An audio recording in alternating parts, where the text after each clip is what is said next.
Bismillahirrahmanirrahim, my dear students. I just before 5 minutes I recorded, this lecture which I'm going to redeliver, but unfortunately there was something wrong in the file, and believe me, that was a 20 minutes lecture, and that took me a greater effort. But unfortunately, my sound was not coming, and I have to read it, and it's a very, very, difficult process in order to give lecture. But still, after recording this, I have to just upload it, on YouTube, which is again a very complicated process. Anyhow, I just this is the second part actually of the lecture. I have shared with you people, the copy of this thesis, which focuses basically there. The place of literature and language teaching and learning, which has been differently viewed actually across curriculum in different parts of the world, right? So this is very, very important to understand actually the true nature of what literature is in its function in different settings. We have to look at these things. We have to understand what literature is. Though literature is traditionally been defined actually the study of life and the critical study of life, that is regarding humans. Or some people define literature to be a picture to or list to of actual life, right? So, but anyhow, here I'm going to define actually this literature in the context of this particular document here. There are different definitions which are given here. The use of literature and language teaching and learning, literature and language teaching ELT, and the place of literature in school curriculum, approaches used to teach literature and language classroom, strategy used to read literary text, and the historical development of literature. But here in the special context of the Malaysia, but I will try to be focused actually as far as the contents of your syllabus are concerned. Okay. Defining literature obviously is in social sciences and humanities. You cannot define concretely anything there. You can have various definitions of a certain thing. Like, for example, similarly, literature could be viewed and defined in several different ways. However, it also depends on different factors such as the function of literature and how it is used. Let me just give me an example.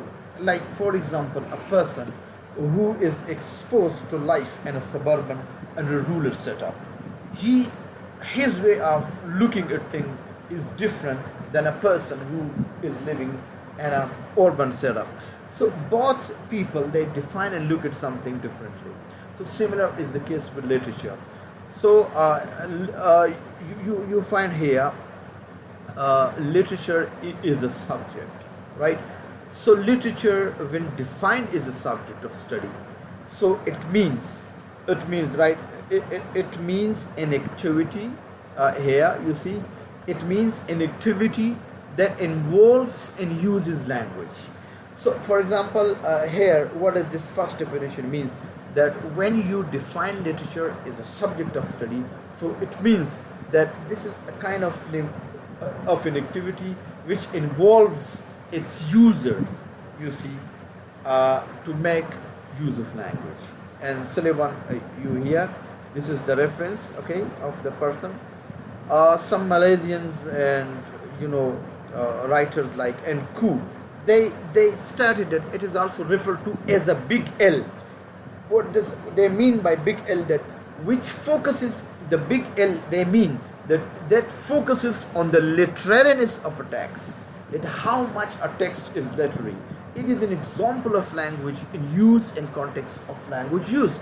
Literature is seen as a medium.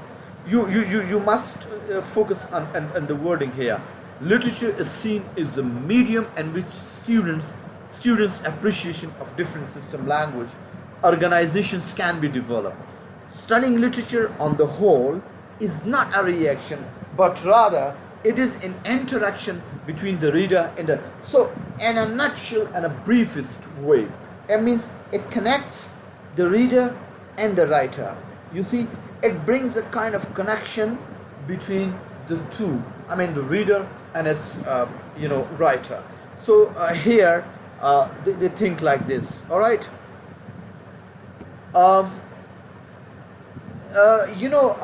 As a Talif, he is another scholar. He that says that the study of literature, it has been viewed and looked differently, and it has been considered to be something complex and unattainable.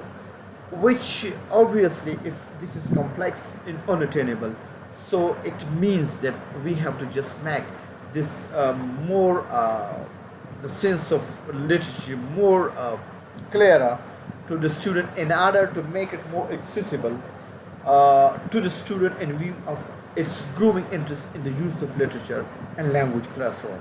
Right.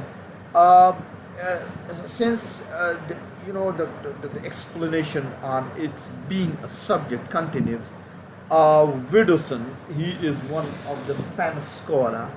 He says, actually, he says that literature is its principal aim. What is that principal aim? Remember, the principal aim of literature is the development of capacity. What is that capacity for? For individual response to language use. Means it develops the capacity in individual to respond to language use. For example, if a person is taught literature, so it makes the teaching of literature makes him use language properly. So here it means the students who are supposed to have already developed awareness to literary discourse can convey unique personal messages. It means, my dear student, it means that if the students understands literature well, let's say for example, if a poet, if a writer, if a novelist is understood properly well by the students, so it simply means that that student will be comparatively better in conveying some personal unique messages to others. Right? Hope that you are getting it. So my dear, so far the literary study are concerned, students, they obviously to be acquainted with the nature of literary discourse. Discourse basically means language, so it may be written, it may be spoken, right? And therefore studying literature in a very primary and essential sense. So in other words, you can find that you are supposed to be focusing on literature is a discourse which can have an important contribution to language study and learning. So literature is a discourse enables you to have an important contribution to language and learning. The more you are expert actually in literature, the more you are expert in language, so that can help you develop better language and learning. So grip on literature is directly linked actually to language study and language learning. Right. So what we understand here, that it can help students to appreciate deeper the nature of literature is literature. So such actually approach of understanding literature is a discourse helps greatly students to understand literature. The major aim of literature learning has been described here. The major principal aim of literature learning is defined as what? Promotion of an aesthetic text approach and text reception. What does the major learning aim of a literature is? That it promotes the aesthetic text approach and text reception. Like, I mean, you have to take the text of any kind, right? Aesthetically means that you must have some beauty in the given text. And if this approach of looking at some beauty in the text given, and that would be superb approach to understand literature. So to create or to get, this aim fulfilled, so the teacher, they need to create interest in literature, in a literary text. So the teacher then are supposed, they are supposed, here I'm looking at this point, they are supposed to do what? They are supposed to create interest and that piece of literature, and that literature for the student, that the student must, and they should take interest actually in that piece of literature, right? Or in a literary text. And another function they are supposed to play is that they are to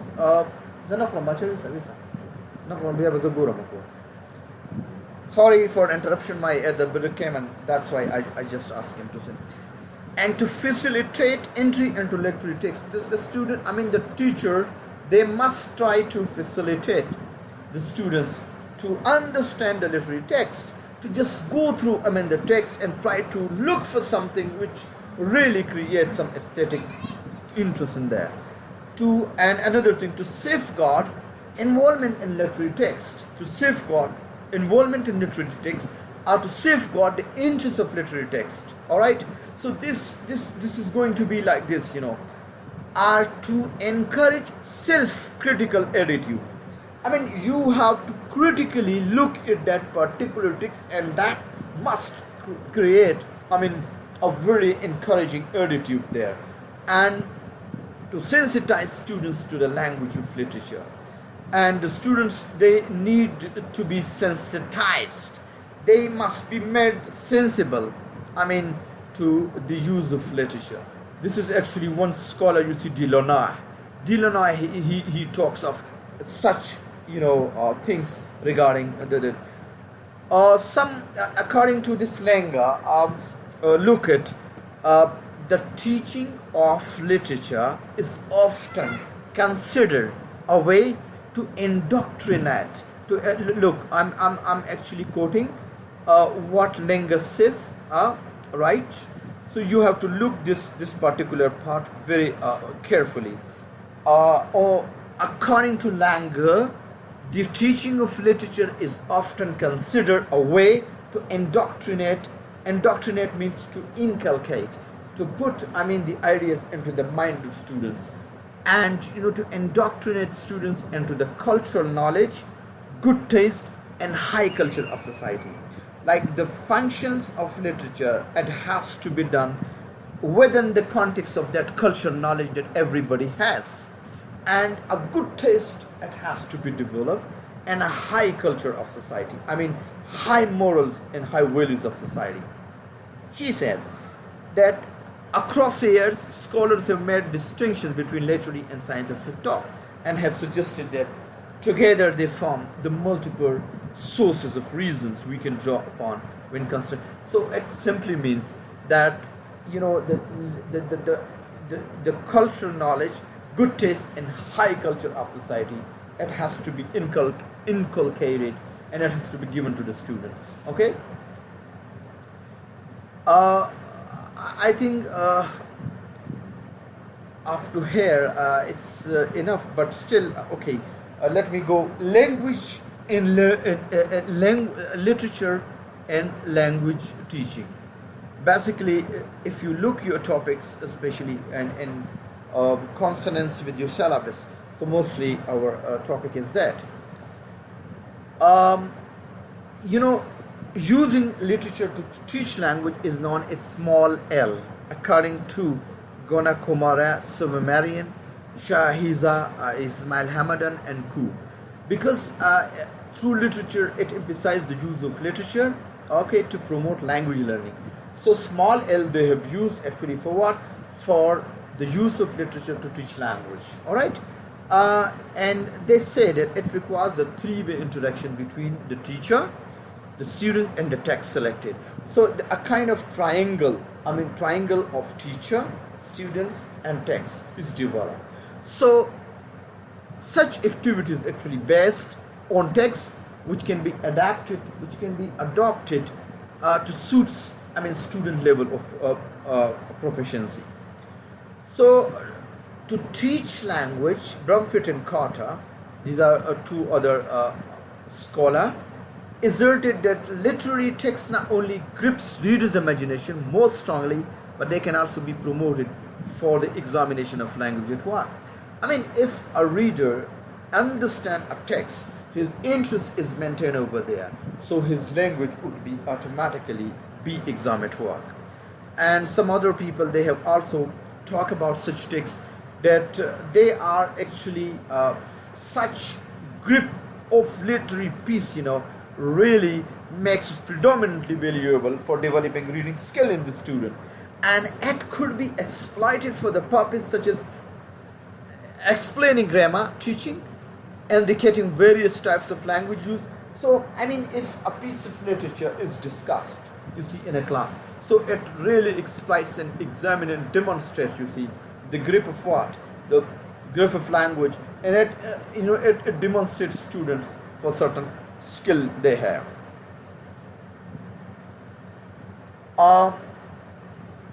Furthermore, you see that such opportunities are given to students in the classroom, and which discuss some other possibilities and test out the limits of possibility by using complete literature text, right? So these writers and these people, they have actually doing a lot of things there, and Fakhrul Alam said that literature will increase. I'm just underlying this for you people to understand that a literature will increase our language skill. Our language skill means that 4 or 5 language skill, because literature will extend linguistic knowledge by giving evidence of extensive and subtle vocabulary use in complex and exact syntax. What does this particular part here means? It means that when you are exposed to a certain piece of literature, for example, let me give from literature like Charles, the person who is very famous for his personal essays, Charles Lamb.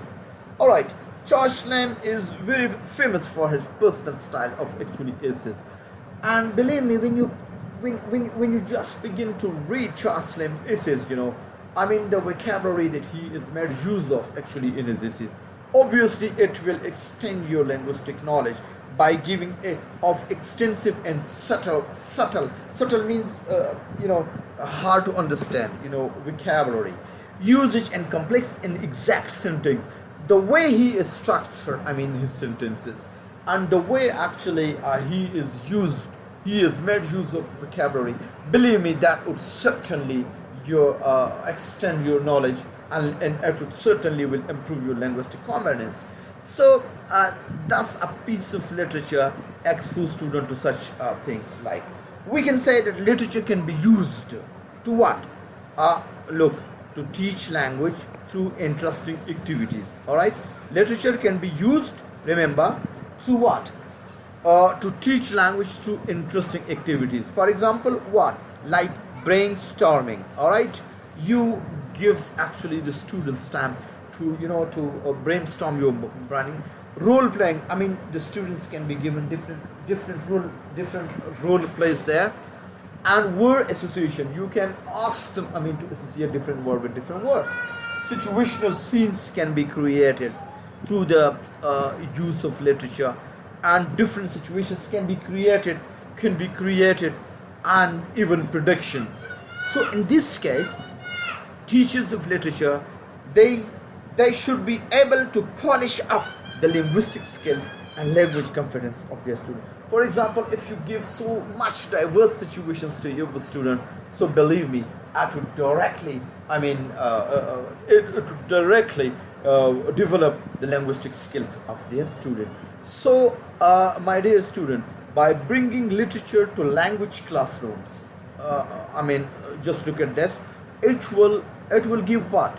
It will give students opportunities to express their opinions about general subjects, to involve in conflicts and act out direct responses, to deduce the meaning of words when used in different contexts. Deduce meaning that you have to infer, you have to take meanings out of that particular text. You look at that, and then it involves different students, there, and they come up with certain meanings, okay, and which are when used in different contexts. So to develop the understanding of abstract or unfamiliar concept, and to speculate about common or exceptional issues that serve to improve both linguistic and literary competence of students. So this person actually has said, however, important teaching points to be made clear.